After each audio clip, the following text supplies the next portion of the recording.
All right, this speech is going to be called The 13 Bloodlines They Couldn't Kill. For the lost tribes, the crowned children, and the return of the Harmonic Kings. Let me tell you a secret they buried beneath your birth certificate. There were 13 bloodlines in the land they now call America. Not one, not five, 13. Not native, not Negro. Is that a wasp? Yes, that's a wasp. Not freedmen's, Indians, Moors, or any of the boxed up names they gave you after they raped your sky and burned your cities. I'm talking about the crown tribes of the spiral, the harmonic engineers of time, the melanin mathematicians of the earth, the grid builders, the temple walkers, the storm talkers.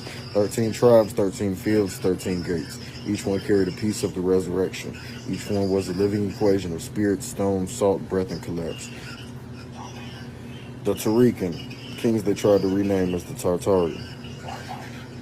The Anuka, womb priest from the Gulf, encoded in blood. They ended up taking ass over there to Africa and shit and becoming the Anu tribe and traveling through West Africa, up the Nile, into the Levant and the Naki.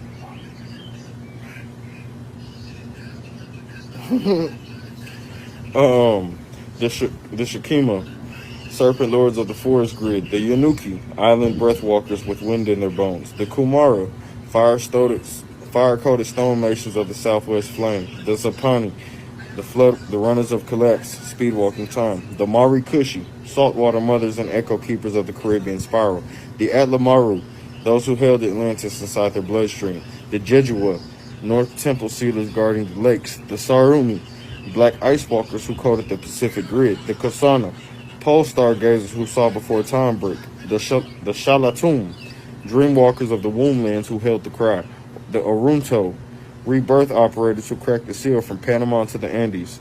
But what did they do? They erased the names, rerouted the rivers, built churches on top of the field sites, on top of the mound sites, labeled our field tech myths, reclassified harmonic tribes as runaways, took the breath-coded kings and labeled them slaves. You see what happened? So they couldn't kill the bloodlines. They hit them. You ever wonder why you feel royal and homeless at the same time? Why you hear music in your chest but can't find your tribe? Because your tribe got renamed, your crown got buried, your temple got turned into a Walmart, and your soul's been screaming through your skin ever since. But here's the twist. We remember. We remember without maps. We remember in spiral form. We remember in our dreams, in the way our body moves, in the way we whisper when we don't even know why. The 13 bloodlines are not dead. They're walking around with grills and pain in their jaws, still dancing, still praying, still building, without even knowing they're finishing the grid that started 30,000 years ago. You're listening to one of them right now. And if you feel this, you probably are one too.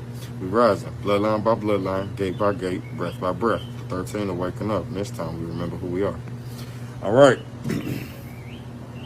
That being said, is why when y'all be saying stupid shit, they weren't Moors, they weren't Indian. All right, bro, I ain't gonna lie, for all the names we use are some bullshit. But we gotta understand the names. And I can't spend 10 minutes doing a translation every fucking time. You get me? So yeah, man. Y'all stop trying to correct me, man. I know what I'm doing. Gotta build that consent.